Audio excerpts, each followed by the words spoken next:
Dungeons and Daddies is a rowdy, horny, violent podcast for grown-ups. Content warnings can be found in the description. Hello, and welcome to the history of Barovia. In the year 773, dads Daryl Wilson, Ron Stampler, Henry Oak, and Glenn Close marched their army to the thin land bridge leading to Castle Ravenloft, ready to lay siege to the purple-robed inhabitants. This army, really more of a band of mercenaries about half the size of a Roman cohort, consisted of equal parts archers, shield-bearers, and pikemen arranged in a configuration known as the Death Turtle, which was created by General Colonel Glenn Close. Requesting an audience, the Purple Robes and four dads met in the center of the windswept bridge on neutral ground. It was there that the Purple Robes revealed that they were, in fact, Willy Stampler, Barry Oak, and Bill Close, the fathers of Ron, Henry, and Glenn, respectively. Notably, Daryl's father was missing from this lineup. These Purple Robes offered the dads a deal. Give us your kids so we can become Omega Daddies, and we'll let you go home. But getting the Purple Robes out of the castle and onto the land bridge was all part of the dad's scheme. You see, a stealth operation utilizing a DJI Phantom drone piloted by a low-ranking intern known only as Doug signaled the children to use a previously hidden magical item in order to teleport to the dad's metal transport, a vehicle known as a minivan. The dads now had the children they had come so far to rescue in their hands, but were face-to-face and on the edge of an all-out war with the toughest enemies they had yet encountered. This week, we will continue where we left off. Fathers facing off against father, suspended 1,000 feet high on a precipitous land bridge at the gates of Castle Ravenloft.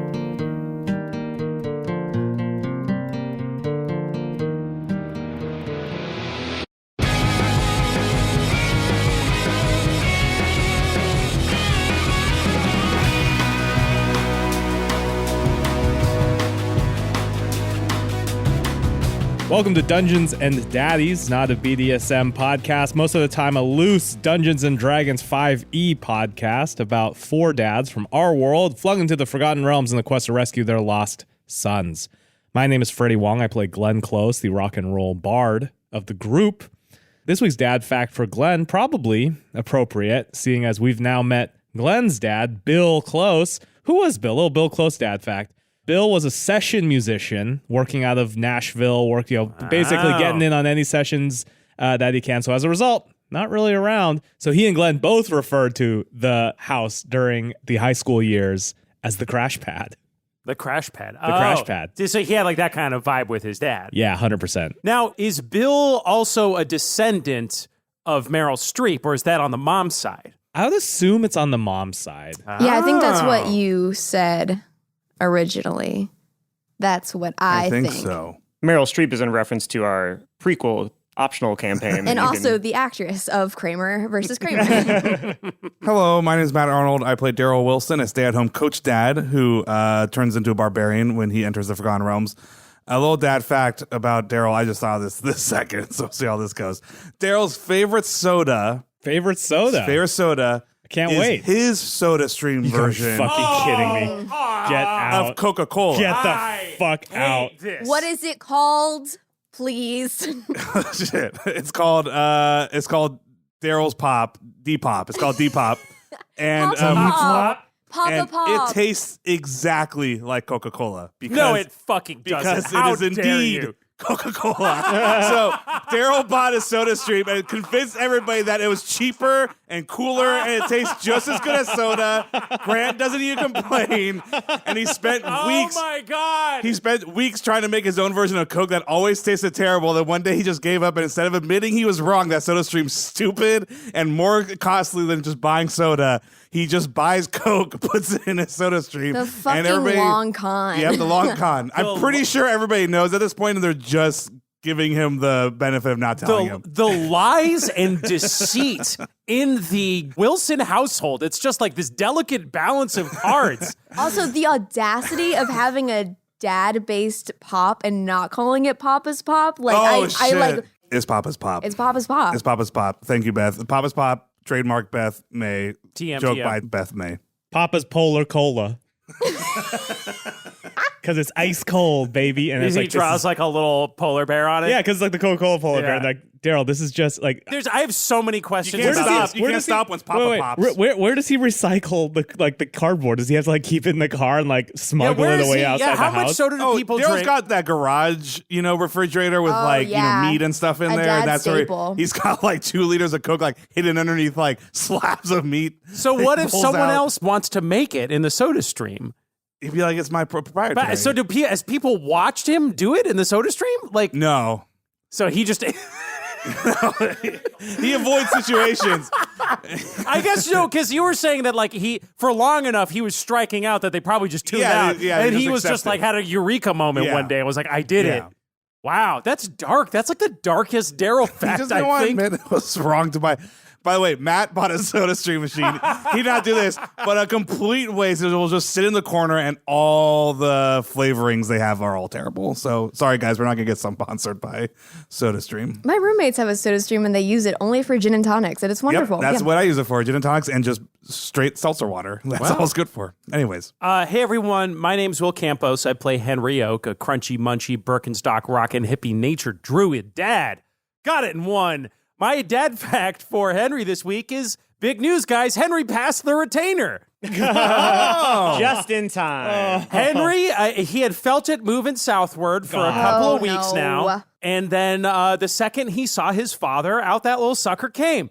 So right now, Freddie was taking a big drink You're right as I fucking said that. saying that Henry Dookie the shooter that was a retainer right into his shorts? Remember when that happened in Empire Strikes Back where he's like, I am your father, and Luke was like, And then Luke pooped out his retainer. That's literally exactly what happened. So canonically, Henry has I don't know if he's aware of it yet, but there's a retainer in his Okay, shorts well, right now. a quick question. Is it like a retainer of old, like the metal retainers, or is it those like new sort of plastic retainers? Oh, the that's a good Invisaligns? question. Yeah.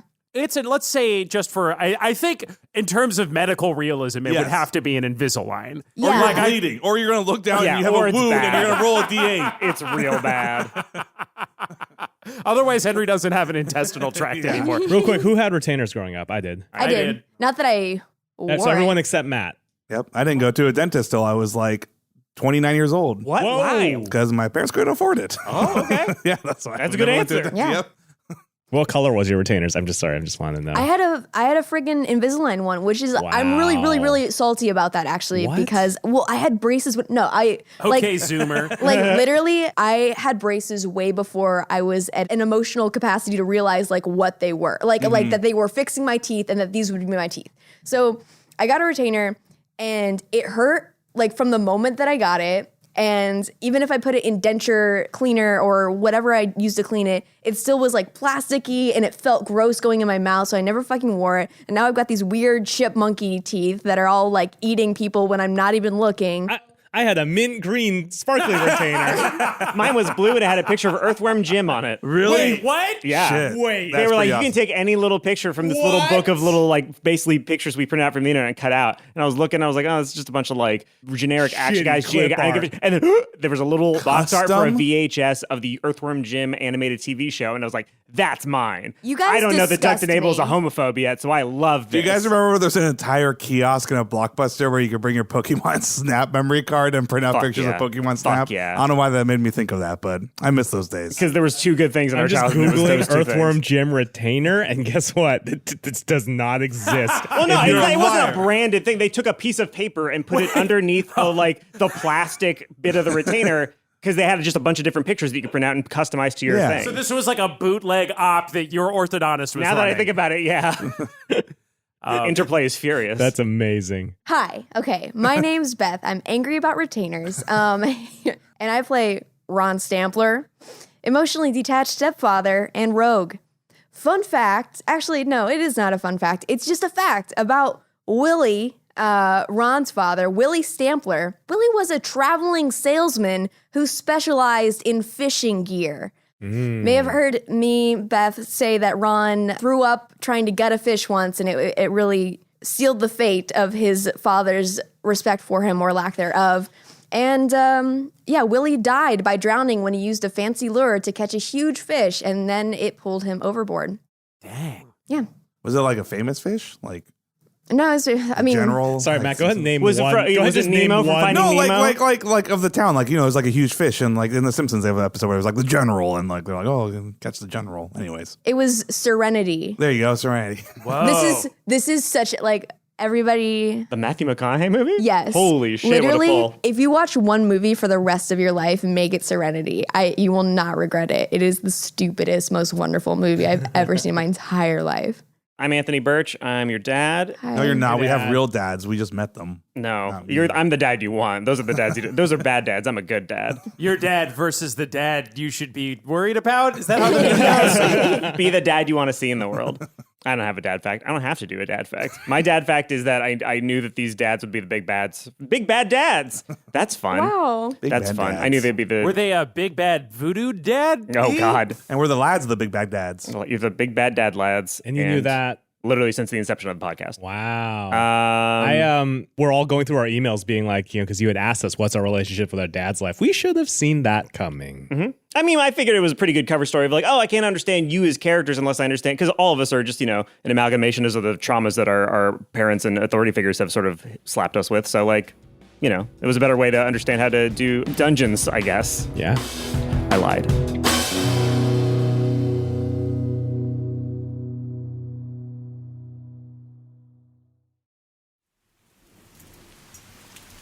You see the faces of Willy Stampler, Bill Close, and Barry Oak, basically three of your fathers. They are the Purple Robes and have been from the get-go. Bro. Father? Fine looking gentlemen, you all are. You all are. What? So Willy just sighs and goes like, "Ugh, okay, well, at least I can stop doing that stupid voice. There was a dramatic reveal. I was going to time it out. But yeah, sure. No, sorry. great. Boy, you should be. I- Jesus Christ, all the fucking effort we've gone through. Okay. So again, just so you understand you could stop staring. Close your fucking mouth, Ron. Jesus Christ, don't look at I'm me. sorry. I'm sorry. I'm sorry. Sir. Correct. Okay. So again, Excuse me, who are you? I'm his fucking dad. Shut up. The deal is, it's this simple. You take it or you leave it. If you let us have your kids and raise them and make them happy, productive, intelligent individuals in Faerun, then we will send you back to your world. And the next thing that you will experience is waving goodbye to your kids as they head off on a bus to the soccer game that you were driving them to before you arrived here. Everything in your life will be identical up to that point, with the exception of Glenn, you and the lovely Morgan Close, née Freeman, will be waving them off together because she will have not gotten into that car on that rainy day. Yes, you have your hand raised. Yeah, hi, Henry Oak here. What the frick is going on right now? Let me get this straight. Ron, this is your dad? Yeah. What? And then, Father, what are you doing here? And who the hell is this guy? I think he may be dad, but this may be an This looks like your illusion. dad? This might be an illusion. These are all your dads. These are our dads, guys. What the hell's going on? All I know is that you three gentlemen should be ashamed of yourself. You call yourself grandparents? So Barry, If the way you treated your son right there is how you're going to treat our son? Which son? There's three dads, and there's three Oh man, there's so many dads here. Where's my dad? So Barry smiles and puts out a hand, a very calm, very placatory hand, and says, I shake it. No, he puts his hand up, like fingers up. So how do you shake fingers up? Well, either way. So he goes like, and like kind of recoils from it a little bit, like he feels like he got infected by you or something. But he goes, everyone can be very calm. That is a thing that you can do right now. You can also choose to be very, very angry. And if that's the direction that you choose, then I'm Jesus, afraid here this we will be frickin' go. very negative for everybody. I don't think any of us want that. So as you say, where is my dad, Daryl? You're sort of looking around, and just sort of by coincidence, you hear. So this could be a really weird pull, but does anyone remember the Mel Gibson movie Ransom? Yeah. Of course I do. Okay, I so- see you. Do you remember the part in Ransom where the kid hears Gary Sinise's voice and he starts pissing himself Yes. out of fear because he recognizes that's the voice of his kidnapper?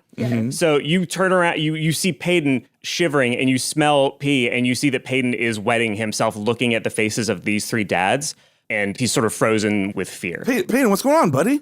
Do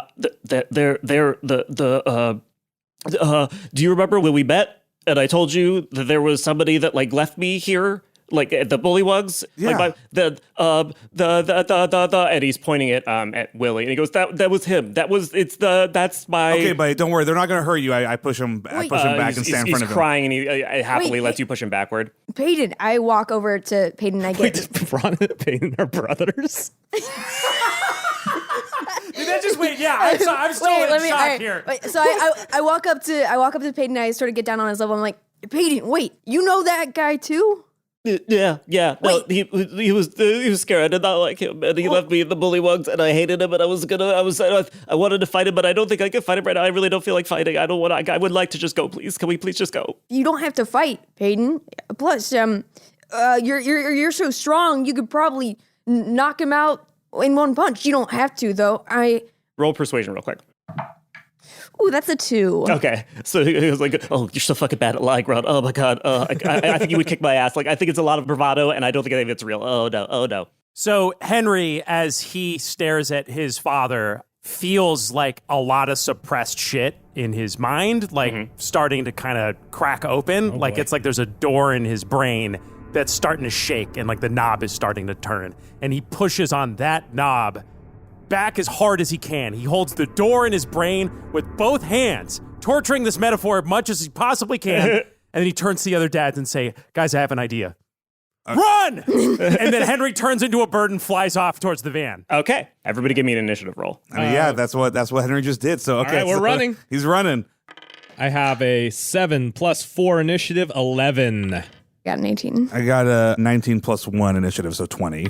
Okay. I got a 7. Okay, we're going by the speed strategy of doing combat design in D&D, where all of the bad guys are going to move at once as a group, and they just natural 20 their initiative roll. Oh, shit. So the dads are going to go first. I'm very scared. Okay, so... I guess that's good, because now Daryl can respond to what they do. Oh, yeah. Now I can say I was provoked. Well, I don't know if he's going to fight them solo, but... Do I need to come up with what bird I turned into? If you like, yeah, why not? All right, I feel like it would be the first bird he thought of. So was it Lark or Sparrow? Oh, shit. Or was it the bird Or was it Sparrow Beanie? killed? It's always Lark and Sparrow. It's never Yeah. Sparrow and Lark, so he turns into a lark. Okay, great. So he turns into a lark. I'm just going to Google what a lark is. Literally the most racist bird that there's. Okay, never mind. looking racist bird of the animal kingdom. Whoa, Will, I don't know if you want to do that, bro. Yikes. No, fun Will fact. Every time I think Lark, literally all I can think of is there's a character named Lark in Pilot Wings 64. Is all yeah. So that's in my head canon what Lark looks like is Lark Oh from my Pilot God. Wings. All right, it's a small ground-dwelling ground-dwelling, good. Songbird, typically with brown streaky plumage, a crest, and elongated hindclaws. very cute. And a song Glock that is 21. and a Glock, yeah, and a song that is delivered in flight. So I'm going to be fluttering through the air like a little birdie, I guess. What's the song? Like, So Bill Close sees Henry Oak beginning to fly away, and Bill turns to Willy and he goes, "Should I?" And Willy goes, "Yeah, obviously, fucking idiot." And so Bill goes, "Okay, cool." Willie's toxic as fuck. This Yeah. is heartbreaking. Yeah. So Bill is going to cast Hold Person on Henry. So everybody is going to do a wisdom saving throw. Uh-oh. So because he's a higher level, he basically gets to do it to multiple humanoids. If I'm no longer a humanoid, do I have to do a wisdom saving throw? Oh, correct. Yeah, no, you don't. It's only for humanoids. Well done. well done. Wisdom saving Point throw. of order. Excuse me.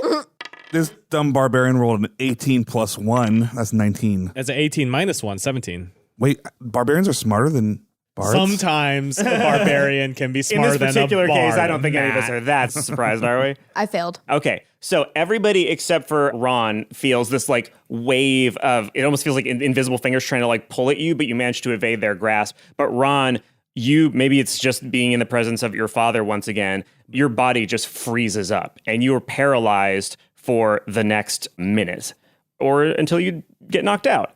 The next minute? Oh, Yes, jeez. which is like 10 rounds of combat. Am I allowed to say anything, though? Yes, you can speak. Oh, shit. It literally says paralyzed creatures can't move or speak. Fuck it. It's an audio podcast. You can speak. So Gosh you darn can't it. move. Okay. But you have to talk like a ventriloquist. But it'll happen when we come to your turn. Yeah. Okay. That was Bill Close's turn, and he's going to just do that for now. And then we will say that Barry Oak will Guys, look at your spells, please, everybody. That's what I'm doing. I'm just fucking like, Oh shit, we got to play D&D Yep. for the first time ever. Yeah. Now I'm like, man, why did I fucking pick like grow plants or whatever I used in the last one? I've never looked at fine print as hard as like since I was trying to get out of my student loans. Like, this is like examining this shit right here. Barry Oak is going to transform, and he's going to transform into a dragon, specifically the gold dragon that you saw on the way. Nani? That was Barry? No. He's a looked much at higher it level so druid, long so he ago. saw it, and like you can only do things up to a certain challenge rating. He can turn like, into a fucking dragon? Ah, shit. and so he flies after you, and he's going to try to grab you out of the sky with his claws. It's kind of outmatched there, All I right, gotta so say. give me a dexterity. Oh, great. I think Larks have initiative on dexterity. I feel like I'll give you a +3 because you're pretty You're a small and he's small pretty target. big. He's Yeah. from Pilot Wing 64, so I 'cause believe I here's- should get a +64 to all my rolls. Here's my I'll give argument. you a +4. Because you're a small bird that is brown and you're flying close to the ground, it's going to be hard to... Snowy it's everywhere. I'll very- be able to pick you up very easily. Anthony already gave Anthony him is +4. not Don't sell. fucking around right now. Don't He's keep not let- selling. There He was a got time +4. where I would let you go to Fry's Electronics and get a drone. Right now is not that time. All right, doing a dex saving throw, you said? Yes, please. Oh, I got a 7. Okay, he snatches you out of the air. His claws grasp around you hard enough that for a second you can't breathe and you feel a genuine panic that your little adorable bird bones might snap, but he loosens up just enough to make sure that you can't wriggle out of his grasp. And he says something to you, but it's in dragon speak, so you can't really understand it. What does it sound like he's saying? Like, It is he sounds like mad? no, it sounds calm and very condescending. It's like you can almost hear him like you can hear the like, oh, tisk tisk tisk tisk tisk. You shouldn't have tried to do that, my silly boy. Will our paid mercenaries react to any of this? Will they Well, see I was something's going to going say, you haven't given them any orders yet. So if somebody on their turn wants to spend a free action once it comes around to your turn to sort of get them into the initiative, that's something you can do basically for free just by shouting at them. To yell. And now Willy Stampler is going to go. And he goes like, I can't remember how many times I told you to not just play around with them. We need to show them that we can be in business. So here we go. And he is going to raise both of his hands up and rub them together. And then he's going to slap the ground in front of him. And so everyone except for Will make a Constitution saving throw. It's a fucking 18 +3. I'm rolling 19, 18, 18. 12. 21. 9. 12 total. Beth, you and Freddie are going to take 5d6 thunder damage as lightning streams down from the sky. So you got 19. 19 thunder damage. 19 thunder damage. And everyone, again, not Will, but all three of you take 5d6 radiant or necrotic damage. So in Willy Stampler's case, it's going to be necrotic damage. So you all take, oh no, 26 damage. What the fuck? All three of you take 26 damage and you're knocked prone as you feel this putrid, festering, undead energy crawl inside of you, and you feel like it's trying to decay you from the inside All right, out. that puts me immediately in death save. I'm in death saves as well. Really? Yeah. Okay. Ron and Glenn are down for the count right now. Yes, they currently are. Oh, is Payton damaged by all this stuff too? Oh, shit.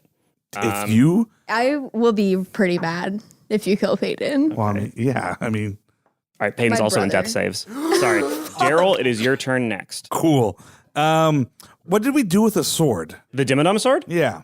I think it's fair that you could say you probably have it on Yeah, they you. didn't tell you to not have any weapons on the way in, so you could have it. So I can only do this as a reaction. So I can do one reaction, right? No, you can do as many reactions as you want. No. That's, Forever. Yes, no, you can only do one reaction per turn. Frey, how close were you to death save? I'm in it. Because I can exactly. I can I'm get rid of exactly. 2d6. I'm exactly. Oh, yeah. no, You're really? We have 45 health, and we... Yeah. Oh, yikes. So you just one-shot at both of them, basically. Okay, well, I can't remember how it works. So if you get minus 45 health, you are dead forever. Yeah. If you get whatever minus your normal max health is, you're dead for good. If you have 0, then basically every turn you're going to roll a d20. And if the roll is 10 or higher, you get a success. And if you roll under, you get a failure. You need to get 3 of either kind to either succeed and basically get stabilized or die forever. If any amount of healing comes to you at all, you're back out of death savings and you're back onto your feet. Strategically, I have to try to say Freddie. I'm going to, but character-wise, Daryl would not use this for anybody other than Peyton. I'm just going to say because I put my hand behind him, I'm just going to say that I assume that Peyton did not get hit by the spell in this spur of a moment thing, and I use, it's just Payne's mental, dude, Payne's mental, and I use my spirit shield to reduce some of Glenn's damage so 4 damage. So I'm at 4. You have 4 HP. Okay, so you're not knocked down. So you didn't get knocked down, yeah. And that was a reaction. Okay, so now's my turn. Yes. I would like to propose what I would like to do. And I get 2 actions as a barbarian. And then Is it 2 of any action, or is it 2 actions if from they're now on I specifically always attacking? get 2 attacks. 2 attacks. Okay, attacks, cool. sorry. That's specifically different. And then as a bonus action, I can enter rage. Well, sure, I'm just going to do it. As a bonus action, I enter rage. Okay. Obviously, I'm fucking angry because I just saw my friends get nailed. And I think I now realize I can feel his little limp body start like tipping over behind me. And I know that Peyton's got hurt too. And I'm already it's been a long beating time since myself we up. heard kids in this podcast, huh? I'm going to say that either I had the sword, or actually I think Henry would have had it, but I think if he turned into a sparrow, it just dropped. Would make sense. Here's what I would like to do: is I would like to shove the sword into the ground, like find like a nook, and then grab Peyton and Ron, and then extend it so I fly backwards like a javelin. Yes! As far back as I'm going to go like 100 yards. That's just like zip great. line away as quickly as I can. That's what a cool move! Very fucking cool. Yeah. Okay. Cool move! So let's see. Let's have you roll. We're gonna have you roll strength to see if you can hold on to the sword while you're doing this. Okay. Let's just roll a strength save. Oh, I get advantage on strength checks. There we go. Great. Oh, there we go. There we go. And my strength is +3, so that's 18. You managed to hold your grip on the sword, so describe what happens to me. I essentially wedge it into 2 pieces of cobblestone as deep as I can. So it's at like a probably like 20-degree angle, like 30-degree angle. So as I go back like 70 yards, I'm only like 20 feet high. Wait. Sorry. You go ahead and do that. I'm going to do some trigonometry really quick. Whatever angle gets me not so high that when I let go, it like we fall and like really hurt ourselves. So it's like, yeah, essentially just like zipping ourselves backwards. I wedge it, and then is it like a spell? How do you extend it? You just think it? You just think extend, yeah. But so as I do that, I grab paralyzed Ron. Just like in real life. Who's canonically he's like a boner. like a rigid erection, guys. I grab Ron and I sling him, because I'll say this with my 2 attacks. I sling him over my shoulder, fireman style. Okay. And then I turn, so now I'm holding the sword like, cool cutlass style, like reverse. Okay. So I'm going to be like rocketing forwards. Okay. And then I grab Peyton and put him under my arm like a duffel bag. Okay. And then I rocket forward with this sword. Okay, so to grab those 2 people, you're going to have to make a dexterity save to see if you can hold both of them. Okay. And how many feet are you going, Matt? Full extension? I'm going to go yards? like 60 yards. 60 yards, okay. Yeah. Dexter, come on. Don't drop any of these guys. Oh my God. That's a 19 plus 1. So that's 20. All right, so you managed to hold on to both of them. So Freddie, have you done your dexterous. trig yet? Yeah, so if you go at a 5-degree angle with a hypotenuse of 60 yards, you'll get at the end there at 5.23 yards off the ground, which is still pretty high. So you need to be pretty sharp. You know what it is? I think it's a little higher than that because the sword starts bending. Okay, all right. Yeah. Okay. Can you all right. believe I just failed trig twice? And as I'm flying, I'm screaming, "We could use some help, guys!" All of the bad dogs hear that and they go. So you see them begin to snap at each other and like do a lot of like one finger in the air rotating very quickly. They're like, round it up, boys. You're going to basically fall about 20 feet, I presume, with that kind of an angle. It's kind of like bending. Yeah, So sure, yeah, you can give me I mean, it's not 20. going to be that bad. It's 2d6 of damage. It's a little cooler if I for take some falling. damage anyway. Well, no, and I want to be clear. Doesn't he have to roll a dex save for it? Because he's managed to fall from high places and roll out of it every single time so far because he's got that stuntman blood in him. Well, he's holding every... This is that stunt all right, action. Yeah, all right. Yeah, you can do a dex save to see if you do no damage at all. For a stunt. You got to do a stunt. It's a 17 plus 1. Oh, yeah. That's stuntman blood! All right, how did you fucking land with these two? The way it works is I actually don't fall. It slowly bends flawlessly, so I land like a graceful ballerina on the ground. I slowly place Peyton down on the ground gently, and the sword handle, as it goes like zipping back, connects with Stampler and like flings them all the way up in the air like a pole vault. And then comes flinging back down to earth, and then I just reach out and I grab Stampler too, and then lay Stampler down next to. And though I'm like very near Next to death, Peyton. I just make a like a damsel adjacent expression. So wait, you got Ron and Peyton off. Yes. Okay, so Glenn is still there. Maybe Glenn, rephrase that real I quick. said what I said. Glenn is still there, but he's not dead. I saved him. Okay. Ron is paralyzed but near Daryl, and it is now your turn to make a death save. Okay.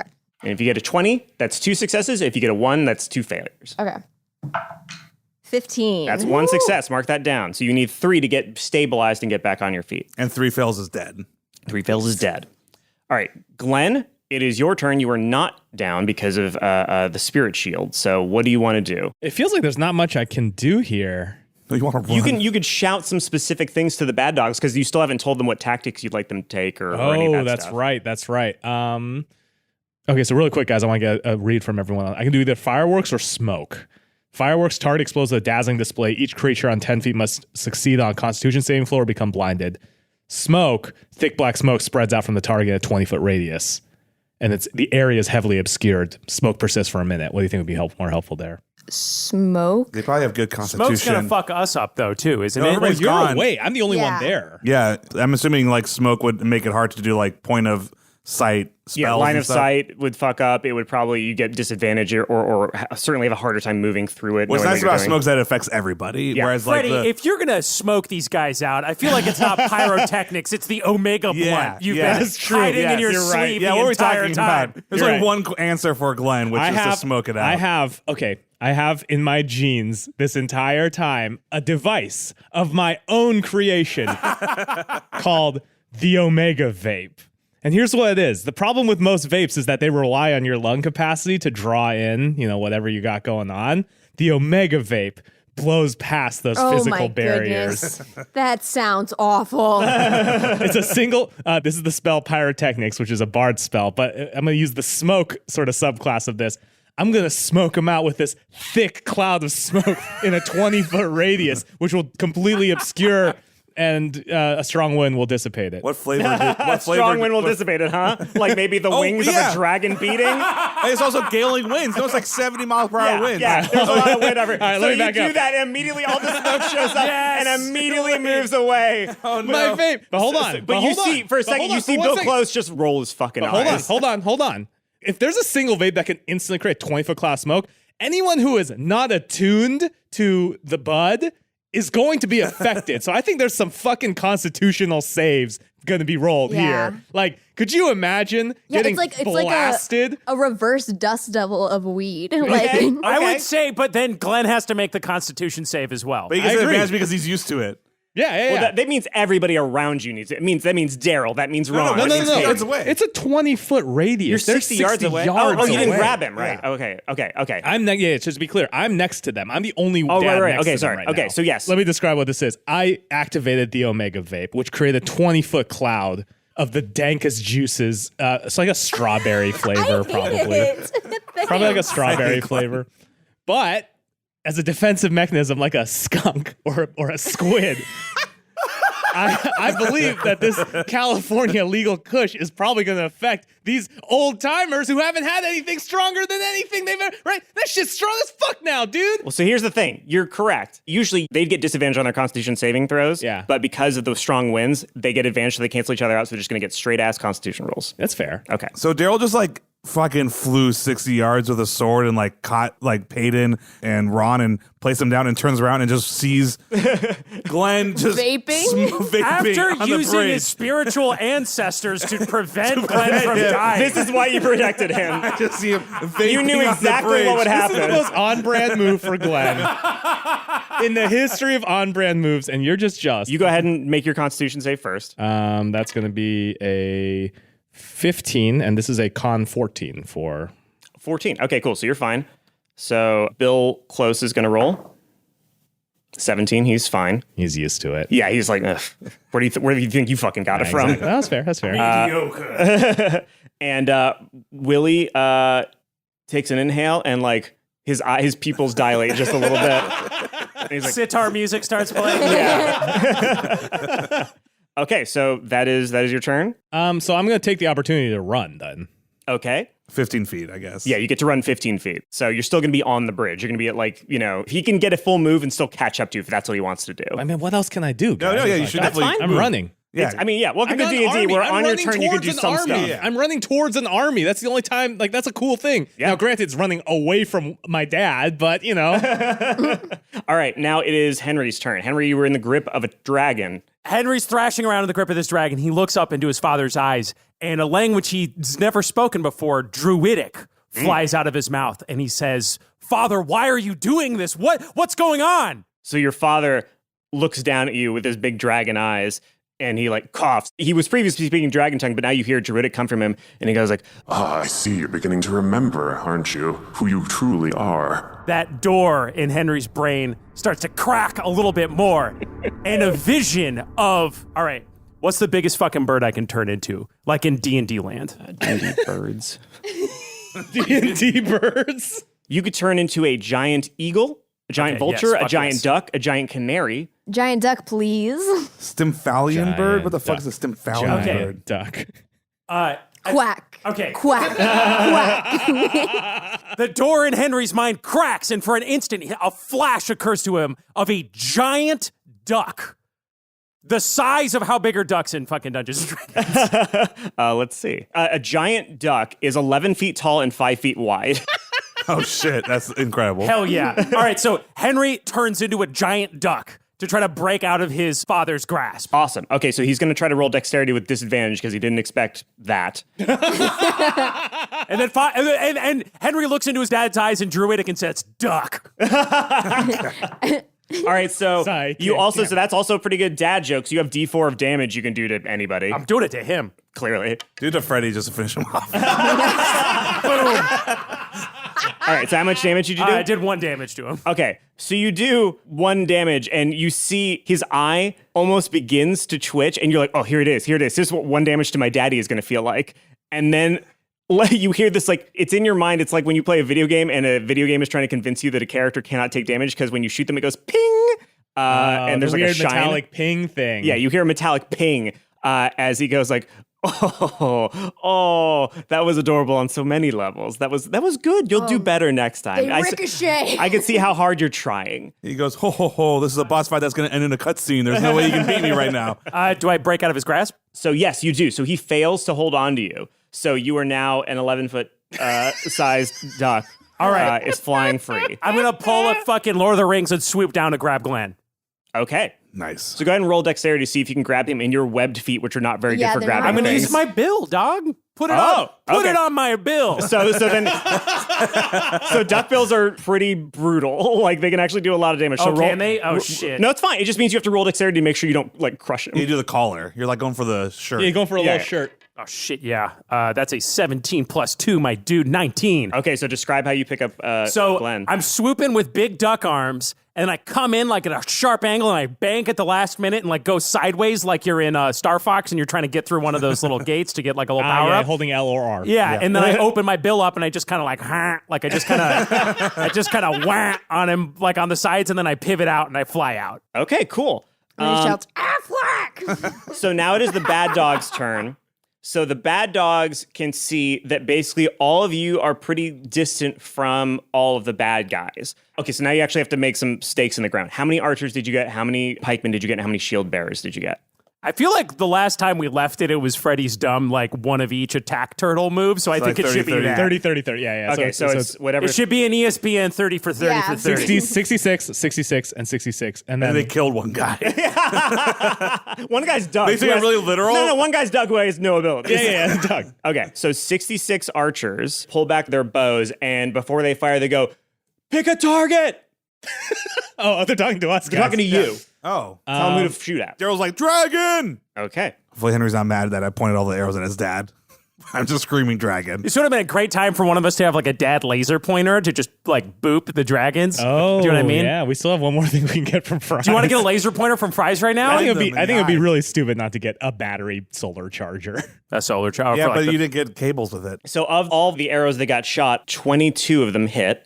Oh. So they're going to do 5 piercing damage. 5 piercing damage each or 5 Each. total? Okay. I love that Doug, the one thing he has is like this eagle eye ability to commentate. He's like, oh, 22 of those hit. Yeah. So Doug's What like, is this, 22 of Rain those Man hit, or about something? each of them did 5 damage, so that's it's about 110 damage on that dragon. It's pretty good. He's a golf commentator. Yeah. Okay, so unlike when Henry told the dad joke, you can see that the arrows actually sink into his body. And he's a dragon, so he very quickly shakes them all out. But you could see some blood drawn by these arrows. So your dad, Barry Oak in dragon form, has taken 110 damage. And he shook it off pretty easily, but he did take the damage. Okay, so now the shield bearers are going to move up. They're going to dash basically to try to get on the bridge. They're going to try to go for sort of a Thermopylae thing and try to block the bridge from the other dads, the bad dads, What if would we do you're if okay we with did that. not have mercenaries with us? Thank God we argued for 4 episodes together. It was worth it. Ultimately, looking back, right decision. And then 66 pikemen follow them as well. So they sprint up. Actually, here's the question. So they're going to have to run past you on the way there. Do you want them to form a phalanx around? No, not you. Sorry, to Daryl and Peyton and They Ron. already Dimmadome vaulted 60 yards back. Like backwards, right? So Yeah. they're going to run past you on the way to the bridge. So do you want them to stop near you and like form a phalanx? Do you want to have some of them form a phalanx around you? Or do you want to have all of them run up to the bridge? I say, protect the boy. And I essentially motion for about like 20 of them to stay and like make a shield around me with the 2 bodies next to me. You're basically going to have 10 shield bearers and 10 pikemen surround you and do a phalanx thing in case somebody tries to get close. Yes. Okay, that makes sense. Because there's still like a dragon also. Right. So 56. Henry already got close. Ooh. So 56 shield bearers and 56 Yes. pikemen run up to the bridge, and they spend their whole actions getting there in a dash. Okay, so it is the bad dad's turn again. First, Bill Close. So he sees all this crazy shit happen, and he is going to... How far away are you, Glenn? Well, I picked him up. Oh, you picked him up. So you're in the sky, but you're probably like... Still pretty close, I would imagine. Yeah, you're within 60 feet. Well, how far can a large duck go?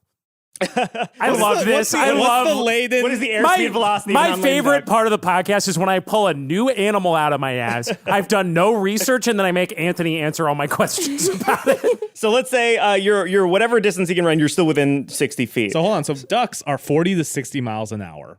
Okay. And Wait, real ducks? Yeah.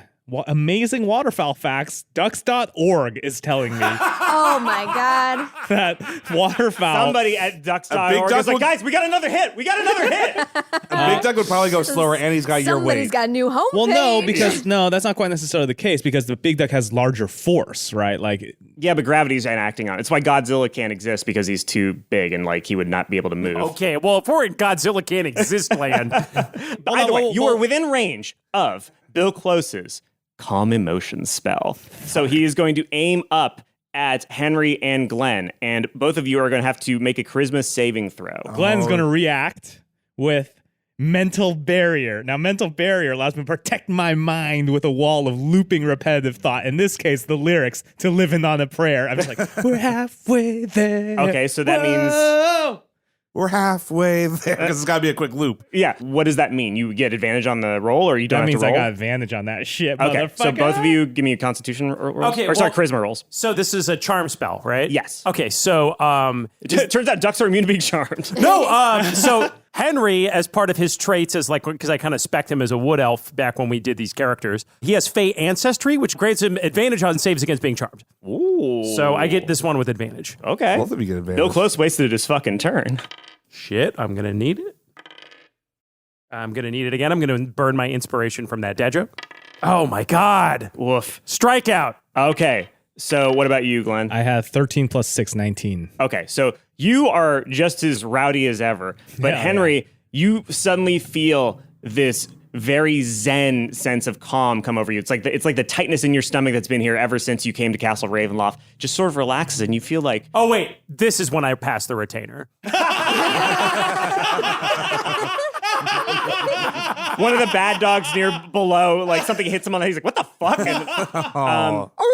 And, so you relax completely, which includes relaxing your grip on Glenn. So Glenn, you're gonna make a dexterity saving throw. Mm-hmm. So you're gonna fall 30 feet, which will be 3d6. Oh my god! Oh my God. If you save, it'll only take like Well, he's only 4 health. So.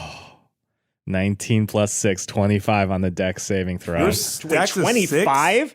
Holy shit! Wait, how's your dex 6? I don't know, Matt. It's because the fucking thing on my computer with my character sheet tells me this. I don't know how this fucking math works, dude. What do I look like? Gary Gygax to you? I don't Wait, know how this works. it's Just a- say it's a- plus 6. specifically- Just did a trigonometry No, it's just specifically problem. dexterity because like the normal stats don't have like that high stuff. It's right? this plus 6 to dexterity, or is it Saving 6? throw modifiers. Wow. Oh. Okay. Cool. And now look, to be fair, I have 0 strength. I have -1 wisdom. Everything else is like 1 or 0. There's a whole section, guys. You know, there's a whole section called saving throws modifiers, which I did not know. I've just been doing the Christ. plus on the top.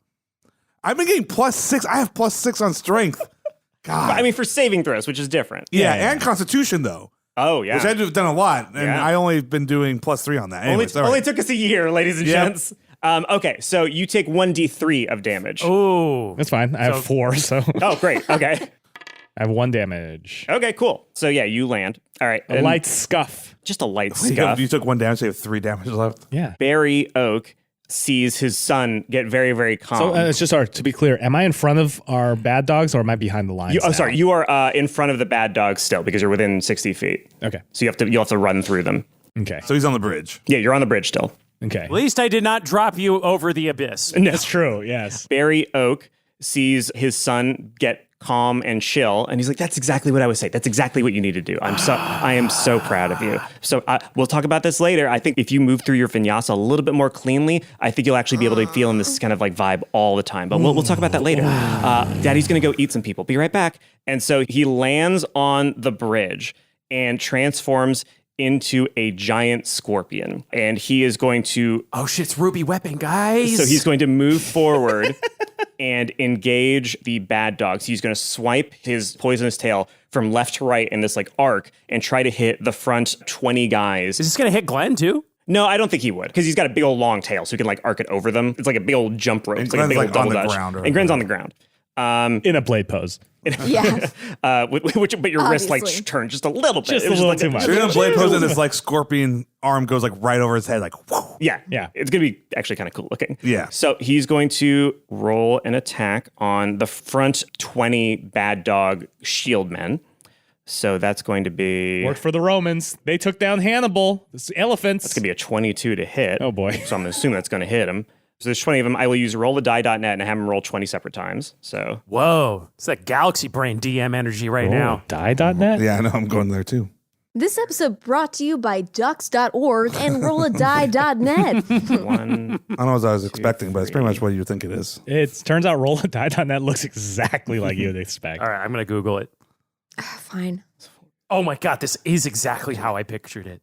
It's everything Just like I in the drew- simulations. just like in the simulations. All right. So 13 of the bad dogs managed to keep their shields up, and ping, his stinger, like bing, bing, bing, bing, bing, like bounces off of them. But 7 of them are not quite quick enough. They begin to get their shields up, but not quite in time. So the stinger bounces up off the shield and hits them in the neck as it goes by. It just sort of slices at them. And if it weren't for the fact that their necks have been sliced open, the green poison that you can see sort of seeping into their veins would kill them off. And they just drop and they are dead. Ooh, it's like some Starship Troopers shit right now. And So you have 7 fewer shield bearers. I guess it's more money for the rest of everybody More else. money for the rest of them. It's just that's why they're able to keep the morale. Like that's the secret of the Bad Dogs that they all Mercenary hate each Guild. other. Is that secretly they know that anyone who goes down, they split the money better. What, it's like a tontine or something like that? Okay. So now Willy Stampler, Glenn is in range. He's going to walk up. I had to look that Willie's up. high Will. now. An annuity shared He by is- subscribers to a loan or common fund, increasing as subscribers die until the last survivor enjoys. Yes, that is exactly it. Thank you. So Willy is high, and he could do something More like that Willie is- Nelson, am I right? Hey, So he could do the strategically smart thing, or he could do the thing that he thinks is going to be kind of fun. So he walks up until Glenn is within range. He points at you, he snaps his finger, and he casts harm. So give me a Constitution saving throw.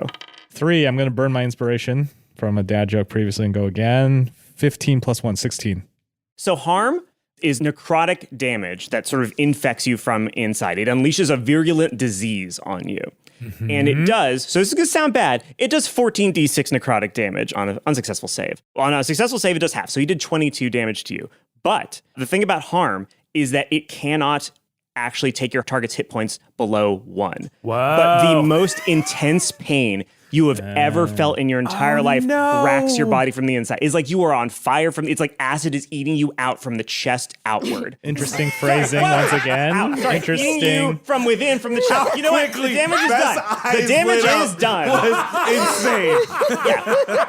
It is like you're... I fucked that up real bad. Oh, no. So you all see it. Beth was like almost asleep. She's just sitting here very calmly. And the moment you said that, she just popped up. So yeah, you have Very funny. You have 1 damage, and you were in the most intense and horrible pain you've ever been in your entire life. And Willie goes like, So it God. did like 2 damage? It did 22 damage or whatever the hell, But he only took him down 2 hit points. Right, exactly. So it's like stepping on a Lego, basically. Yeah, exactly. It's like your entire body is stepping on Legos from It's the like inside. you're passing a kidney stone. That's a Lego. Or it's like, Oh, no. That's great. Actually, you know what? You know what? That's exactly what it is. All the shit I said about it eating you out. No, that's like, you're passing a Lego.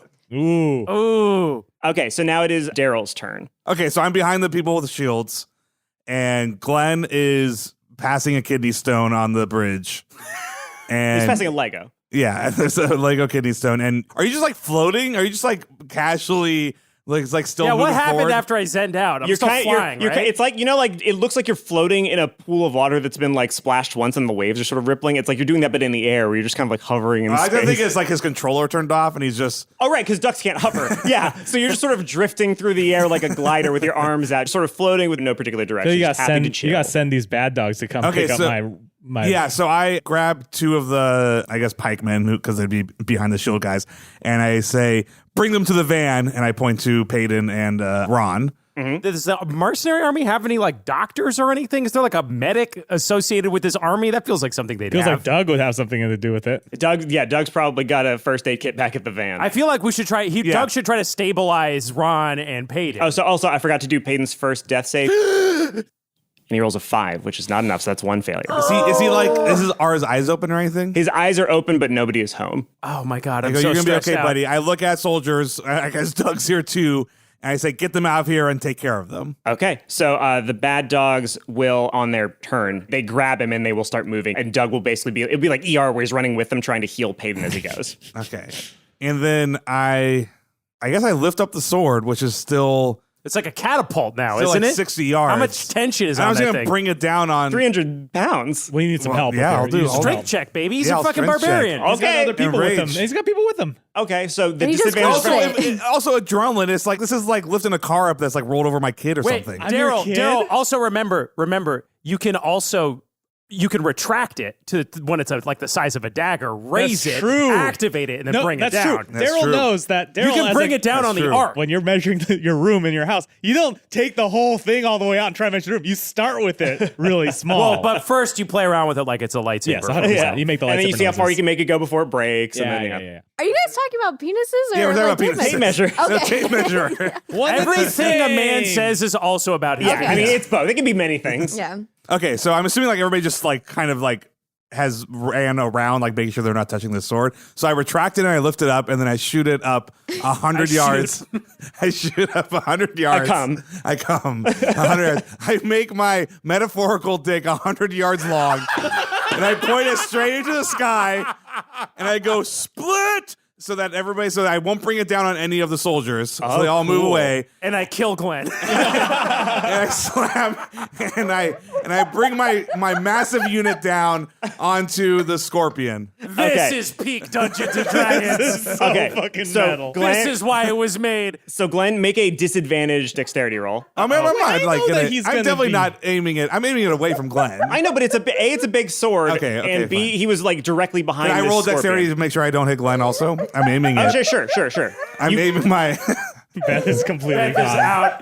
the one in friendly fire. It's the combination of eating out and then oh my god, this is the fucking dumbest podcast. Ass and eating out, coming with a tape measure.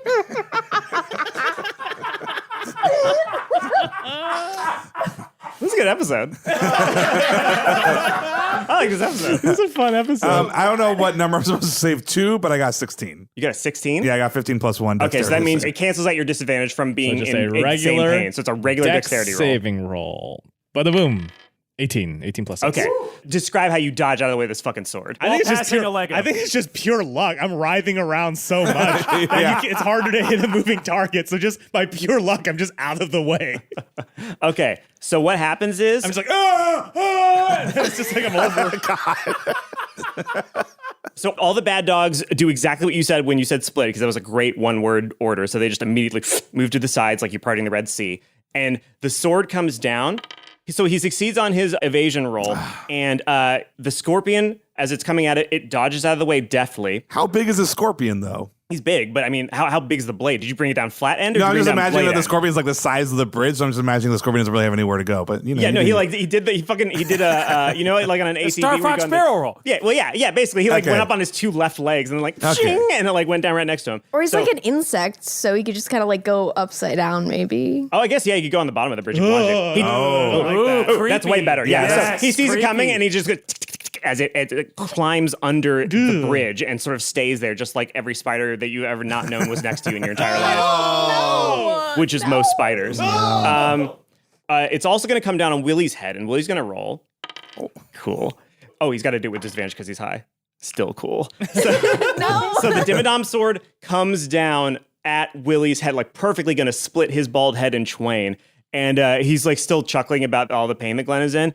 And then right as it's about to hit him like a millimeter away from his fucking head, with insane lightning speed, his hand comes up and grabs the sword. Who the fuck is this guy? And black ooze starts to come from his veins in his hand and travels down the length of the sword and is beginning to creep towards you, essentially. Okay. And you feel it getting more brittle in your hand. Okay, so it's not, he's like got death magic. Okay, so that was If he was a Magic the Gathering player, he would have an all black. all deck. black. Yeah. All black. Ron, it is now you're not Alright. you gotta get a death saves again. Yeah. Oh shit. Fudge. I got a 5. I failed. That's another failure. So you have I have one success, one failure. Okay, cool. It is now Freddie's turn. I'm still racked with pain, right? Can I do anything here? Yeah, no, it doesn't like it's not an ongoing effect. It just means until it's your next turn, you have a disadvantage. I'm on some like shit. good now. See, you're basically fine. Like you had the most horrible pain you've ever had, but now it's passed. This Well, battle I is go- like Prisoner of Azkaban for Ron and Hermione. It's like Hermione turns into a cat and just is not in the movie. Ron's just passed out. I'm sorry, Ron. I think I'm going to get up and be like, oh, that wasn't so bad. And Also, then, taking any damage when you're calm will make you not calm anymore. So if somebody hits Henry, he'll be out of it. okay, but is Henry like? I assume Henry's gliding towards the van at this Correct. point. Yeah, he's actually going in kind of the right direction. Oh, okay. Well, I think you're going to naturally kind of solve that problem on your own, then, man. Gravity's going to do its work. So I'm close enough to get behind the lines now at this point, right? Yeah, for sure. so just to clarify, so far in the battle, Glenn has smoked a vape, Ron died, Henry turned into a duck and then just glided around, and then Daryl fucking blade leapt off a giant sword, rescued 2 people, launched an attack with an entire army, and then fucking judo chopped a huge sword down on the 2 biggest bad guys in the entire game. Well, don't sell yourself short. You also tried to pick up Glenn and then, And then dropped him dropped him. immediately.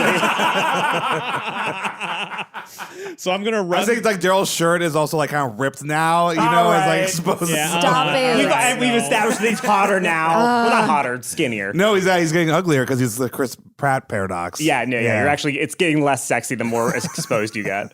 So I'm going to run past the line of defense. Okay. And also, give some encouraging words. Like, hey guys, you're doing a good job. You're killing it out here. Good I'm going to give dogs. bardic inspiration to the entire army as I Great. run by. Fantastic. Freddie, can I point of order? Would it not be you singing "You've Got the Touch" by Stan Bush Oh, to this 100%. army? I'm like, yeah, everyone, you guys are doing great. You got the touch. And I'll wait, and then I'm waiting for them to respond. And I realize they don't. They, know. they don't know the lyrics. I'm like, it's you got the power, guys. It's a call and response. Like, you got the touch, and then all of them go, you got the power. and they feel inspired. Great. So we get away. 1d8 for 10 minutes, any ability check, attack roll, or saving roll. Fantastic. So that's their buff, and That's I'm huge. running past. More like now that's a Barkic bonus action, so I'm going to inspiration. take the time also here to cure my wounds because I'm too low. I heard that, Beth. Thanks, Matt. Good. I'm going to cast What was it? my fatty cure wounds, so that's 4d8 plus 3. So, Right. So it was a dad joke? It was a dad joke. Okay, Yeah. cool. So then you get a d4 of damage to redirect wherever you want, and you get inspiration whenever you want. Oh, fabulous. I should lie about that all the time then. I know. So you're unconscious, and you're still like, whatever the dad joke you just said was, just sort of comes out of your lips out uncontrollably. What's that, Ron? More like barking inspiration. I heal 23, Ooh, big boy. so 20. Hope you all are keeping your spell slots counted and stuff, too. Yeah, I have it there. Can't just go willy-nilly with Willy-nilly. these. No. I'm up at 23 health now. Okay, cool. So, Henry, it is your turn. Okay, what can I do with all my Zen shit? You can do whatever you want to as long as it sort of makes sense personality-wise, because a Zen guy wouldn't attack. A Zen guy wouldn't do that. But am I aware that I'm in danger? Like, what is my deal? You're aware of everything. It just kind of doesn't bother you that much. Like, you feel like it's going to be fine. Like, we've gotten out of worse scrapes than this. You objectively have not. But you're listening to the end theme song of this podcast is what it is. It's like me on an airplane after I have like 3 Ativans. Okay. Yes. I got Matt on 3 Ativans energy. Okay, Yes. so I'm just going to keep gliding. Like, I'm just going to be like, wow, like this is a crazy place and a crazy time we're in. I feel really connected to everyone, even the people that are trying to kill me and like my Get dad that who I hate. second mini bag of pretzels. Why don't you? Yeah, treat myself. So I'm just going to glide towards the, but I feel like I would see that Ron is in distress, right? Like, because Ron is like, not doing so hot right now, right? Correct. Yeah. Can I cast spells in duck form? No, you would have to shapeshift back into your human form. Oh, well, in that case, that's what I'm going to do. Okay. Where am I? Am I behind the army now? Yes, you are. All right, so I'm going to glide to the ground and turn back into a human. I see that my friend Ron, and I'm like, oh my gosh, like Ron is like having an experience where he's close to death, but I don't feel like it's Ron's time yet. I still feel like Ron has a lot to experience and explore in this great and wonderful world of ours. So I'm going to help him out right now, and I'm going to cast my 3rd level healing word on Ron. That's a 3d4 plus 3. Great. And the word is? The word is Ron. Nice. How much do I heal for? 11 hit points. Oh, wow. So that means you are immediately out of death save territory. You just Wow. pop back up. I'm alive. Unfortunately, your turn has already come and gone. Uh-oh.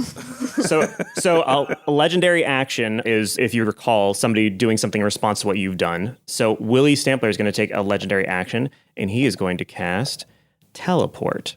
Oh, man, fuck this guy. So God. He sort of sees a fracas with all the phalanx of guards and stuff, because there must be something important there. So he points and he snaps his fingers, and suddenly, Daryl, you're still in this circle, right? Yeah. So you suddenly see Willy Stampler just appear right next to you. Okay. So that was his reaction, his legendary reaction. Now the bad dogs are going to go. First of all, Doug is going to try to heal Peyton. Good. So he fails, but that doesn't mean he gets an additional death save or anything like that. It's just there's too much jostling, and the appearance of this guy suddenly has made it very difficult. Doug's like, just put him down. I'll grab him. It's going to come up on the performance review. And then all of the bad dogs surrounding you turn inward and start stabbing at Willy. It was like 10 pikemen, right? Yep. So about 5 people hit him for 6 damage each. That's 30 damage to Willy. Nice. The shield guys also have damage still. They do. Okay, that's fair. So Just have less. they'll roll as well. Wouldn't it be intense if we just like all 3 of the dads died? Like, Yeah, that was that'd be it. It's pretty like, Kill all our right, brothers. It's like, that was fast. Okay, so that's another 25 damage. So he takes 55 damage as they just sort of start hammering on him and stabbing him. And the spears are like going in, but they like stab and they penetrate the skin, but then he just kind of like bounces his body back and they kind of just poof, come back out. And blood's coming out and everything like that, but it just seems like through sheer force of will, he's just like reducing the damage. Not reducing Sheer it, force of will. Willy. Oh, nice. Nice. But he's basically just like too angry to be stopped by this shit. And so all of them do a fair amount of damage to him, but it looks like he's not really in a lot of trouble. He's bleeding from a bunch of holes. He's got some bruises all over him. But from his personality and from his demeanor, you might as well have tickled him with a feather. So he's going to take another legendary action, and he sees the way that Daryl is looking at Peyton and Doug. No. And he sees Doug putting his hands on this kid, and he says, "Oh, so you care about this one." Don't even. He points Are with you his fucking finger, kidding me? and it begins to glow green. And Doug sees what's about to happen, and Beth, look at the dice. I don't want Anthony to. This is some horse shit. and Doug leaps in front of Peyton as a bolt of green light emanates from Willy Stampler's hand, and it hits Doug. And Doug goes like, "Oh, that's not so," and then he begins to, and he immediately takes 84 points of damage. Doug. And instantly Oh, vaporizes. Doug. He turns to dust. Oh my God. Ashes to ashes. Doug Doug to Doug. Okay, so Doug is now. I can't even pretend I care. I was like, no. Doug's You're like, about to care because Peyton's about to yeah, do no, another I death feel bad. save. That's the only thing I'm not sad. That's the only thing that bums me out. Is like he's trying to save Peyton. Okay, so Peyton's going to death save. That's a 5, so another failure. One more failed save and Peyton is dead. What? The shield bearers and the pikemen around you, the 10 of them they're going to look to you, Daryl, and be like, get the kid out? I mean, That's what you said, right? Yeah. Okay, cool. So 2 shield bearers are going to grab him, and one's going to put a shield on his back, and one's going to hold a shield forward, and they're going to basically do like a mini phalanx surrounding him, and they're just going to start sprinting. So they managed to get him away. So now he's away from the phalanx, and they're going to spend their whole turn doing that. So they are outside of dashing distance. The pikemen on the bridge are like, well, he's under the bridge now. We're not quite sure what to do about that. So they kind of like back up and sort of wait for him to show himself. The archers probably just see Bill Close just standing on the fucking bridge. Yeah, that's right. What is Bill doing? He's just standing there. Clearly the Glenn of his trio here. Yeah, he's just like and like pointing at stuff. So Bill is just sort of standing on the bridge like and the pikemen aren't going to get closer to him to run the risk of getting flanked by the scorpion. But the archers are going to look at Glenn and be like, is that a target? Yes. Okay, cool. So they're all going to attack Bill. All right, so they do another 80 damage, and he's still looking pretty good. Ooh, baby. These are some heavy boys. You hear the Gladiator theme blaring really loudly because you never turn that off. And you see both Lark and Sparrow at the driver's wheel. My beautiful boys! Fucking Tokyo Drift, like not well. Like it's like a thing where they they slowed the car down and sort of slowly turn it while they're trying to make it like skid on the ground because they don't quite know how to Tokyo Drift. But they basically bring the car in, and you see all of your kids are inside the car. They basically screech to a halt in front of Henry. So now it's the bad dad's turn again. Oh my God, how many turns do these guys get? They were just reacting. Yeah, those were just reactions. Okay, I so wish our bad kids dad's... hadn't shown up here. I wish they would drove the other direction. All right, I'm going to speed run this shit. You'd go rescue your dad. No, I know, but...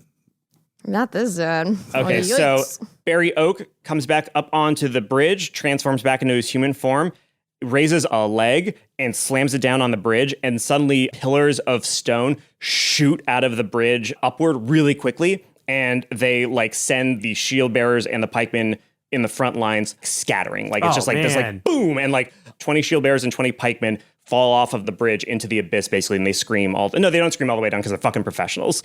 Oh my God, this is devastating. They bark. They bark. They bark. Yeah, they bark. So he's an earthbender. Yeah.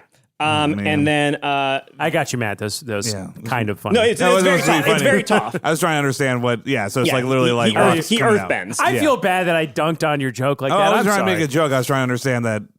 I was trying to understand. It's how we understand the world. You know, use metaphors. So everybody flew off. Nobody like flew up in the air and then landed back down. No, a bunch of them did. Yeah. Oh, so there's about 5 guys on top of these pillars, just being like, we don't have any ranged weapons. We're really high up, but at least we're alive. And then Bill's gonna run up and just be like, they're getting away. So that's his turn. And then and then Willy is going to, for the first time, Daryl, you see him look down and realize for the first time, like, oh, I got stabbed a bunch. That's inconvenient. And he just raises out his hands and then just starts running around the center of this phalanx, just slapping people in the fucking face, just like hard and like with a practiced hand. And every single slap that he leaves a black mark. And just like you saw on the sword, the black starts spreading over them, and they're screaming and they fall to the ground like in horrible, horrible agony. So that's the bad dad's turns. How many people does he take out? He takes out 15 people. So where are we now with our mercenary army? So right now, you have 66 archers, 31 shield bearers, and 30 pikemen left. All right. You still have about 2/3 left. All right. Or way more than 2/3. Okay, so it is Daryl's turn. So this rot is moving up the sword. Mm-hmm. So I got 2 attacks because I'm a barbarian. That's what I get to do. And then I have a reckless attack, which means I get advantage. So I saw him slap everybody. All right, well, I go ahead and I spin the sword. I spin it around. Okay. Like, now I'm good at it. So I'm like retracting it, but not enough that like the if you retract it, it's going to take the fucking momentum and down the fucking... Okay, so then I spin it, and I'm trying to hit him with the rod. Willy? He's like super close, and it's a super long sword. You sure? Man, just ditch that sword, dude. Huh? The sword's done, right? No, I want it, but like I'm trying to see if it's like I think it's so big at this point, like you can't do that without retracting it a lot. So which again you can, but it means that the rot will get closer to you. Oh yeah, I'm gonna like it. The idea is that I'm watching it, so I don't like get close enough to me, and then I. That's not how D&D works. You don't get to go like, no, I do it, but like really carefully, so the bad thing that should happen doesn't happen to me. I feel like it's gonna be Pokemon rules with this rot. Like it doesn't hurt I don't him. know that. Like, I mean, this rot came out of his veins. That's remember? Fair. That's fair. Pokemon rules. No, yes, I get it. Yeah, it's like water on a water Pokemon. Dude, we just got to get out of here, man. It's time for a tactical retreat.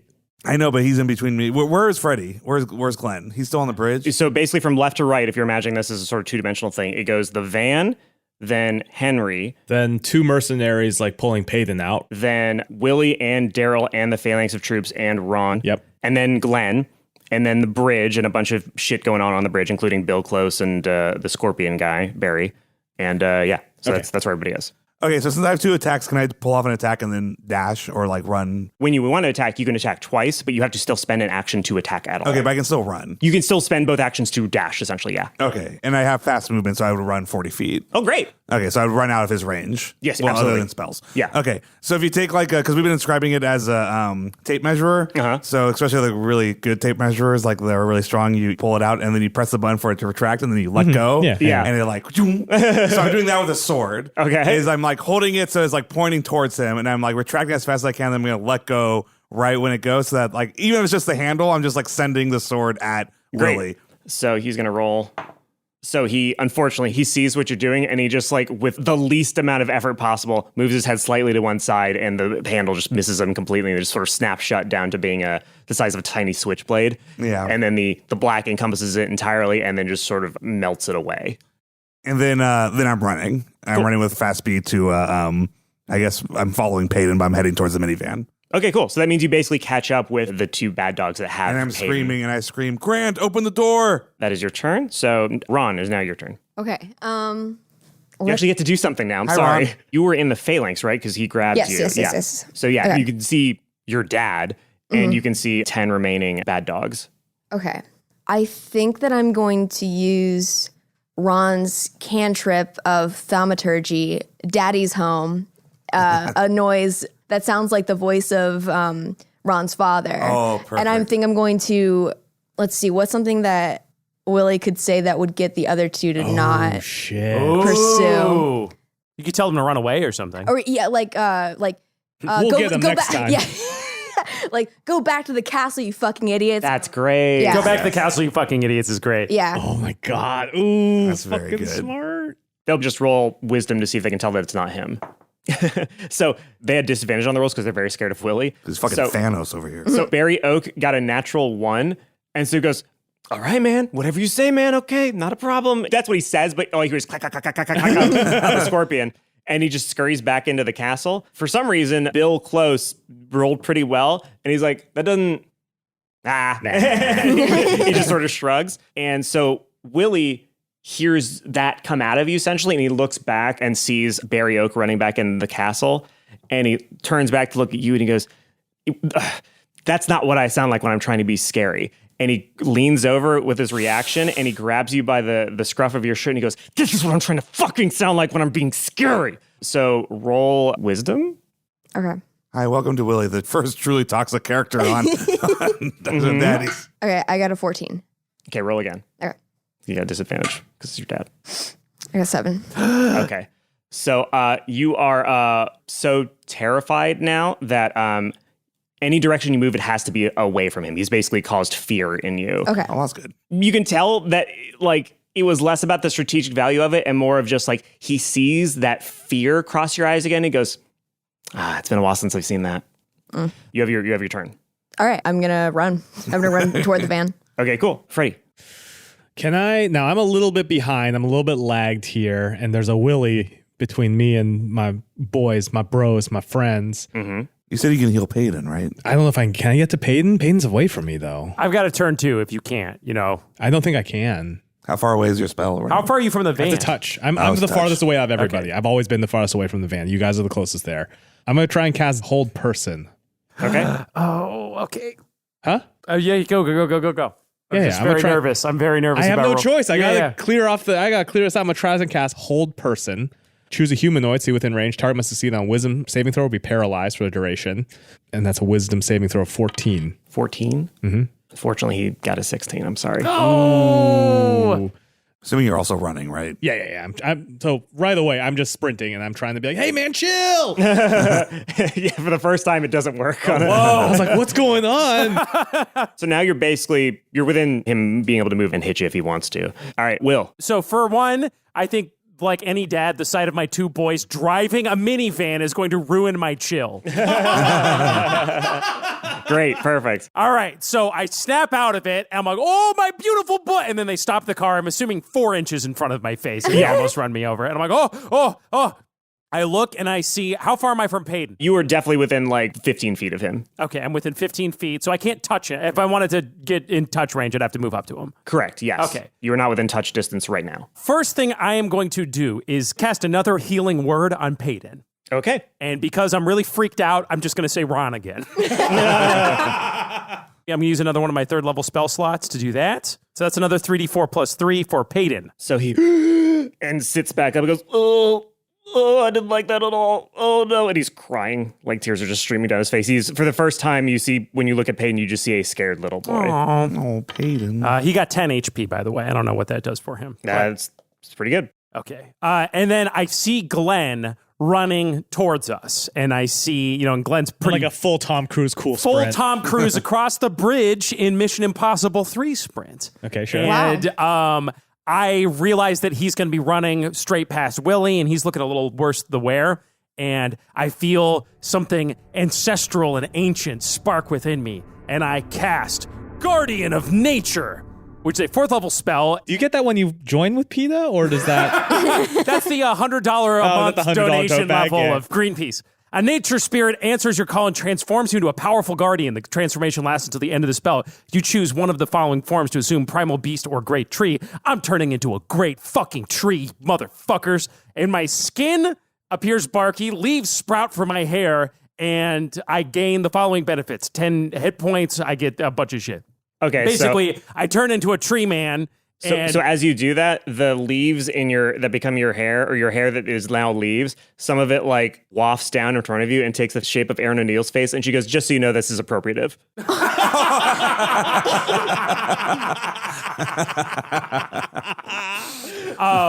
I just look at Erin, and I'm like, I was going to say something real cool, but now you kind of ruined it. She goes, sorry, but forget I'm here. And then she goes, the leaves go back up into her hair. Don't ever run for office, though. The scrolls will come out. Look, I'm 2% tree, okay? Oh, God. So I turn into a giant tree, and I stare at Willy, and I say, with the ancestral power of the oak, I command you to get thee hence. And I just scream at him, basically. Okay, cool. So you're sort of intimidating him? Yeah, we'll see. It's an intimidation check. All right, yeah. Give me an intimidation roll. Not so hot. I got a 5. You got a 5. Well, he got a 2. He just was not expecting a fucking big tree to show up. So for the first time in your life, Ron, you see just a millisecond of fear cross his face. But even that is like more than you ever experienced from Willy Stampler. And basically he'll have some disadvantage the next time he wants to do something. Whoa. So now it is the bad dog's turn. So they're basically just going to attack the shit out of him. Everybody's going to attack everybody that they have access to. So all the shield bearers that remain and the archers and the pikemen are going to try to attack. Actually, the archers go, target! With a question mark at the end. Target? I don't know. I don't need. What do you need at Target? It's milk. Willy, Right? Willy? Everyone's running. We Yeah, gotta get Willy. the fuck Yeah, I out was of like, here. Willy. Yeah, Willy. Okay, so Willy. everybody remaining just fucking goes after Willy, and like they wait for the arrows to come in, and I mean, yeah, it's not gonna matter. It's not gonna kill him. Can you imagine how insane that would be if it's like, oh yeah, and then they just kill the end boss? Weird. Willy's dead. A bunch of the arrows like sunk into him and stick into his body, and then the He's like a pikemen porcupine. It's probably making it hard to move. That's Jump what on it does. him. It just makes him hard to move. Yeah, just a lot around. of really bad mobility. He's like Boromir at the end of fucking Fellowship. Toshiro Mifune and Throne of Blood. Throne of Yeah. Blood, yeah. And they stab him a bunch of times. The shield bearers get on him and start wailing on him and shit. And for a second, you just can't see him beneath this like flood of bodies. Essentially, they're trying to fuck I've with him. seen anime. I know what's gonna And happen. then the exact thing that you think would happen happens. And he stands up all strong, and they explode outward, and the camera goes and it moves around him as these fucking people fly everywhere and shit. An anime boosh. An anime boosh, if you will. Daryl, it is now your turn. Yeah. So okay. Get the fuck out of here, boys. Yeah. I'm staring at Henry's turned into a tree, and then I just have to like shake it off for a second. I've seen him turn into a small bird, a duck, and a tree within the, I guess, what has this been, like 14 seconds? Yeah. Daryl shakes that off, and I run and I pick up Peyton, and I'm running into the minivan.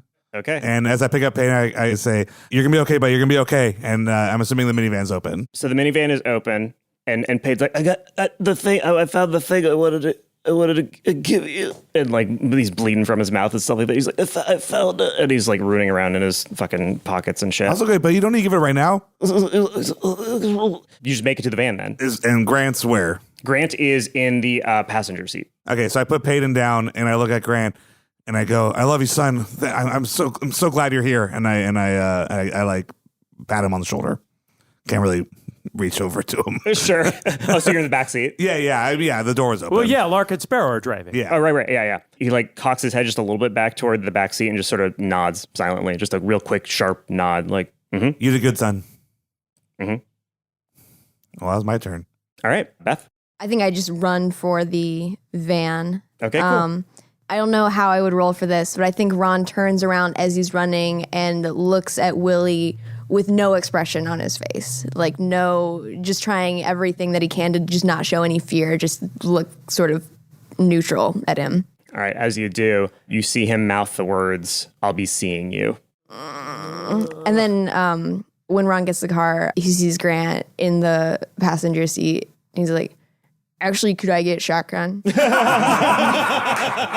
From the back, Terry Jr. goes, "Hi, Dad." Nice to see you, too. He called you dad, dude. "Hey, Terry, it's me, your dad. Your uncle is here, too. Payton?" What? Well, I don't know. I was just doing some kind of deductive reasoning because I thought that, like, if Payton was also the dad of... Wait, if Payton was... Actually, when we're all, like, more conscious, I'll draw a diagram or something, but needless to say, Terry, I think that we're more of a family... Grant's like primer? Like a primer? Like a diagram? God. No, Grant. Actually, yeah, could you get in the back there with Terry and Payton? Thank you. I guess our family is bigger than I ever thought. Okay. Freddie. As I'm going in, I guess I'll throw another hold person attempt back at What's he got to be? Willy. He's got to be the 14. He fails. So he is stuck in place. And Shout, "Okay, boomer!" And it stuns him to his core. He's unable to move. Am I out of touch? Oh, no. He's like, "Wait, is this what I've become? Am I a boomer?" as you're looking back at him, you say, "Okay, boomer," and before you can turn around, like, Nick has already jumped out of the car, and he fucking high-fives you. And he goes, "That's my fucking man!" Like, hell yeah, baby!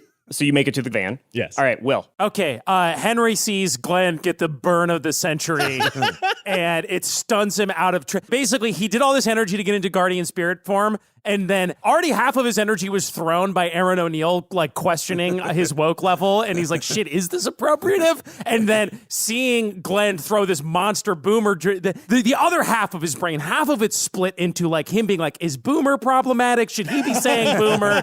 And then the other half of him was like, that was the harshest burn I've ever seen. So Henry turns back into a human, and he just says, "Bye, guys," and he runs for the van as well. So inside, you see Lark and Sparrow, obviously, in the driver's seat, and they go, "Father!" Like, in the exact same I cadence. swoop them into a big bear hug, and I just start crying. Aw. And I kiss them both on the cheek, and I say, "We got to get the hell out of here." And then I just kind of try to shove them into the back. Sure. Daddy's going to drive now. When you hug them, you could definitely feel one of them was like, "Ugh," and like trying to wriggle out of it. The other was like, yes, this is the right way to show affection. And after the episode, we'll look up and remember which them one is is the love which. wolf and which is not. We'll have that straightened out by next episode. Thanks for listening. I'll get it tattooed on my hands. All right. You get it wrong. Yeah. Oh, no. So as you turn the car to drive away, the bad dogs as a group yell, "Orders!" Retreat! With the frozen, furious, fuming image of Willy Stampler staring you down, and the considerably less furious image of Bill Close on a distant bridge, kind of like looking at you, like squinting. You drive away, followed by a bunch of retreating bad dogs who also get on their horses and try to follow you as you drive away. And you manage to escape Castle Ravenloft with your kids, now knowing the identity of the big bads of this story, so to speak. But you definitely get a sense deep in your heart that this is not the last time that you will deal with them. Hey, real quick, Payton, were you, did I hear you say you wanted to give something to Daryl? Oh, yeah. No, I got. All right, so, Matt, close your eyes. Okay. Oh, shit. I saw Anthony getting something out of his big book bag, and I was like, what the hell is it? Uh-oh. Put out your hand. The reason I'm not seeing what he's pulling out is I'm getting him some water from the back. Like, hey, Grant, can you get some water? This kid's hurt. Hold out your hand. Open your hand. Okay. Anthony is walking over to Matt with something in his hand, which we cannot see. So I can feel it. So I feel like my hand, like my other hand's like kind of like was snapping and like pointing at Peyton. And he puts something in my hand. And the moment it touches my hand, I can feel the exact texture and softness and the give, like a soft eraser wrapped in beautiful plastic. And I turn and I say, it can't be. And I open it. And sure enough, there's one Charleston chew in my hand. Yes! It has been in my car since. I thought you would get here so much sooner than you did. I'm like, ooh, it's got that softness that comes from sitting in your back pocket and you sit on it all day. It feels wonderful. I look at Peyton. I go, hey, Grant, this one's for you, kid. And I chuck it at him. And Grant is like looking at you and it just bounces off his face.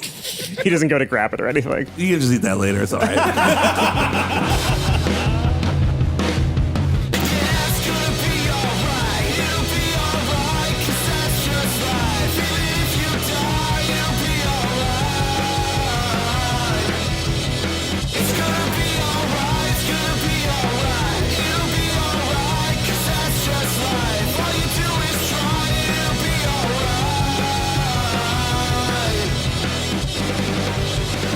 Dungeons and Daddies is Matt Arnold as Daryl Wilson, Anthony Burch is our DM, Will Campos is Henry Oak, Beth May is Ron Stampler, and myself, Freddie Wong as Glenn Close. Our theme song and outro is All Right by Maxton Waller. Special thanks to our Patreon supporters for their unyielding support of our dad antics. Let us together right now immortalize the names of Hannah, Jacob Rogers, Ryan Warabetz, Jack Goldstein, Asto, someone named Tyget, Elmer Rabadan, Alex Contero, Stephanie, and Hannah E. If we happen to have given you some good times, please consider supporting what we do at patreon.com/dungeonsanddads. There's a bunch of great bonus content for you to peruse.